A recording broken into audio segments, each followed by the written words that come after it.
नमस्कार दोस्तों, खुश रहना है तो जिंदगी के फैसले अपनी परिस्थितियों को देखकर लें।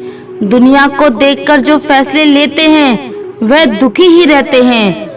कोई कुछ भी कहे, बस अपने आप को शांत रखो, क्योंकि सूरज की किरणें कितनी भी तेज क्यों ना हो, समुद्र सूखा नहीं करते। एक ने शिकायत की कि हे मेरे ईश्वर, बड़ी मुश्किल से मैंने घोंसला बनाया था, आपने तूफान भेज दिया और मेरा घर उजड़ गया। ऊपर से आवाज आई, तेरे घोंसले में सांप आया था तुझे खाने के लिए, इसलिए तूफान भेजा था ताकि तुम जाग जाओ और उड़ सको और तुम्हारी जान सुरक्षित रहे। हमारी जिंदगी में कितनी मुसीबतें आती हैं, हमें पता भी नहीं होता कि हमारा परमात्मा हमें किस तरह परेशानी से बचाता है। अगर तुम्हें लगता है कि परमात्मा तुम्हें कष्ट के पास ले आया है, तो भरोसा रखिए वो तुम्हें कष्ट के पार भी ले जाएगा। मन की पीड़ा का कोई अंत नहीं, इसलिए दूसरों को कोसने से कोई लाभ नहीं है। इसका सबसे सरल उपाय है कि अपने मन को ईश्वर को समर्पित कर दो। ईश्वर के साथ जुड़ते ही जीवन में खुशियों का, सुकून का, संयम का, सहन शक्ति का, प्रेम का, नई ऊर्जा का, जीवन के सही राह का, संतुष्टि का आरंभ जरूर हो जाता है। और हमारा मन पीड़ा से कैसे मुक्त होता है पता भी नहीं होता। अगर प्रभु तुमसे ज्यादा इंतजार करवा रहे हैं तो तैयार रहना, वह उससे कई ज्यादा देने वाले हैं जितना तुमने मांगा है। जिस तरह लोग मुर्दे इंसान को कंधा देना पुण्य समझते हैं, काश इस तरह जिंदा इंसान को सहारा देना पुण्य समझने लगते तो जिंदगी आसान हो जाती। मत सोच इतना कि जिंदगी के बारे में, जिसने जिंदगी दी है उसने भी तो कुछ सोचा होगा ना। आपका बीता हुआ कल भले ही कष्टों से भरा हुआ हो, पर आने वाला कल आपके हाथों में है। मन अंधा होता है, इसके पास अपना कोई ज्ञान नहीं होता। मन कुछ नहीं जानता और ना ही सही मार्गदर्शन करता है। इसलिए आप अंधे मन की बातें मानकर जरूरी काम को टालना बंद कीजिए। आप हमेशा अपनी बुद्धि से काम लीजिए, मन से नहीं, क्योंकि अंधा मन हमेशा आपको जरूरी कामों को करने से रोक देता है। जब आप बुद्धि के जरिए जरूरी कामों को करना शुरू कर देंगे तो धीरे धीरे आपका मन आपका मित्र बनता चला जाएगा। लेकिन अभी आपका मन आपका दुश्मन बना हुआ है, जो आपको दिन पर दिन बर्बाद कर रहा है। मन से सोचे, कार्य को मुंह से बाहर मत निकालो। जिस प्रकार किसी गुप्त मंत्र की रक्षा करते हैं, उसी प्रकार अपने बड़े लक्ष्य को मन में रखकर उसकी रक्षा करो। गुप्त रहकर उस पूरे काम को करो और तभी बोलो जब काम पूरा हो जाए, क्योंकि अधिकतर लोग अपनी तकलीफ से दुखी नहीं हैं जितना दूसरों की तरक्की देखकर दुखी हैं। जब भी कोई बड़ी बात बड़े लक्ष्य की हो, केवल उन बातों को उन लोगों से बांटो जो उस बातों को अपने भीतर बचा कर रखने का हौसला रखते हैं। यदि कभी आर्थिक स्थिति कमजोर हो जाए, यदि कभी बड़ा नुकसान हो जाए, यदि कभी सब कुछ चोरी हो जाए, नष्ट हो जाए, उस बात को अपने अंदर बचा कर रख लेना। अपनी कमजोर आर्थिक स्थिति की जानकारी अपने मित्रों को या रिश्तेदारों को भी मत देना। सहानुभूति पाने के लिए 4 आंसू मत गिराना, क्योंकि याद रखो, अंदर भले ही कम हो लेकिन बाहर पूरा दम हो। क्योंकि यदि लोगों को पता चल जाएगा कि आपके पास पैसों की कमी है, आर्थिक स्थिति की दिक्कत है, वे अपना पैसा आपके व्यवहार से निकाल लेंगे और समय से पहले आप खत्म हो जाएंगे। क्योंकि यह प्रकृति का नियम है, जिसके पास पैसा है उसे वह पैसा मिलता है और पैसा पाने के लिए पैसा दिखाना पड़ता है। तो जब आर्थिक स्थिति कमजोर हो तो ज्यादा मुस्कुराएं और ज्यादा सशक्त दिखाएं, क्योंकि लोग उतना ही समझ पाते हैं जितना आप उनको दिखाते हैं। रोना छोड़ औसत जिंदगी को स्वीकार करना छोड़िए।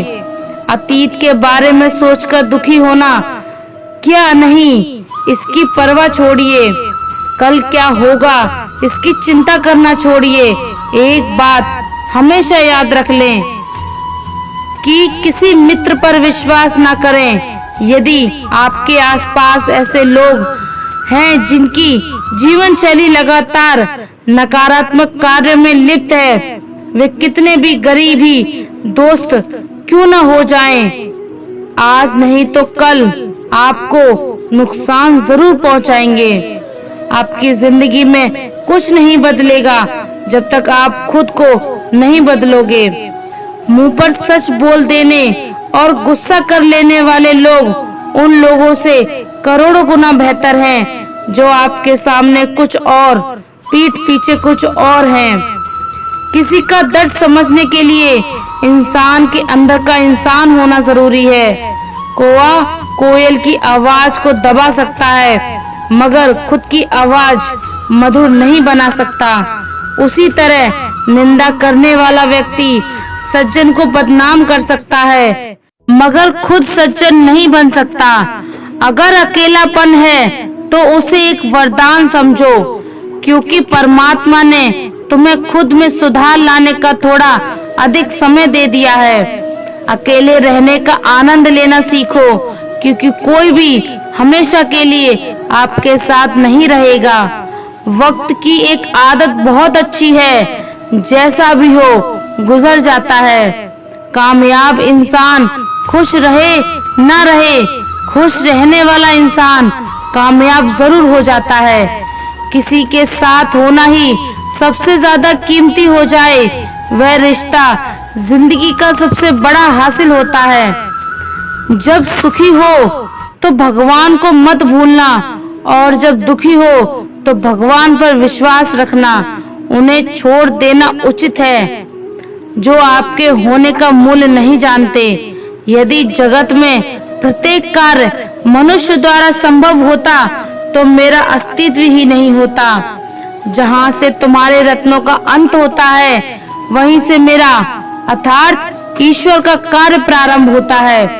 बच्चा क्या खाएगा, क्या पिएगा, क्या पहने, इसका ध्यान बच्चा नहीं उसकी माँ रखती है। हमें क्या देना है और क्या नहीं देना है स्वयं भगवान देखते हैं। झूठ और दिखावे की रफ्तार कितनी भी तेज हो पर मंजिल तक केवल सच ही पहुंचता है। लोग रंग बदलते हैं, मुरली वाला वक्त बदल देता है। मन एक सुंदर सेवक और खतरनाक स्वामी है। मनुष्य का जीवन केवल उसके कर्म पर चलता है। जैसे कर्म होते हैं वैसे ही उसका जीवन होता है। जो किया है वह अवश्य सामने आएगा, क्योंकि कर्म किसी के सगे नहीं होते। जिंदगी बहुत हसीन है, कभी हंसाती है तो कभी रुलाती है, लेकिन जो जिंदगी की भीड़ में खुश रहता है जिंदगी उसी के आगे सर झुकाती है। खोकर पाने का मजा ही कुछ और है, रो रो कर हंसने का मजा ही कुछ और है। हारना तो जिंदगी का हिस्सा होता है, लेकिन हारने के बाद जीतने का मजा ही कुछ और है। अच्छा बनने के लिए किसी की नकल करने की जरूरत नहीं, खुद इतना अच्छा बनो कि लोग आपकी नकल करने लगें। जिंदगी एक बार मिलती है गलत है, बल्कि मौत सिर्फ एक बार मिलती है। जिंदगी तो हर रोज मिलती है। जिस दिन आप आपकी हंसी के मालिक खुद बन जाओगे, आपको कोई भी रुला नहीं सकता। अगर कोई आपसे मांगे तो दे दिया करो, क्योंकि भगवान ने आपको देने वालों में रखा है, मांगने वालों में नहीं। याद रखना, अच्छे वक्त को देखने के लिए बुरे वक्त को भी झेलना पड़ता है। सेवा सबकी करो, लेकिन आशा किसी से मत रखो, क्योंकि सेवा का असली मूल्य भगवान ही देते हैं। हमेशा अपनी नजर उस चीज पर रखो जिसे तुम पाना चाहते हो, उस पर नहीं जिसे तुम खो चुके हो। चिंता से पहले शांति और स्थिरता जुड़ी होनी चाहिए, और जलन से पहले सद्भावना को चुनना चाहिए। ऐसा करते करते हमारा मन अपने आप आनंदित रहने लगता है। जैसे शरीर को आराम दिया जाए तो वह खुद ठीक होने लगता है, वैसे ही जब मन को शोर से आराम मिलता है तब वह खुद निर्मल हो जाता है। तो दोस्तों, इस वीडियो में बस इतना ही। आशा करते हैं आप लोगों को इस वीडियो से काफी कुछ सीखने को मिला होगा। हम मिलते हैं एक नए वीडियो के साथ, और अगर आप हमारे चैनल पर नए हैं तो चैनल को सब्सक्राइब कर लीजिए और कमेंट में जय श्री राधे कृष्णा जरूर लिख दीजिए। धन्यवाद। जय श्री राधे कृष्णा।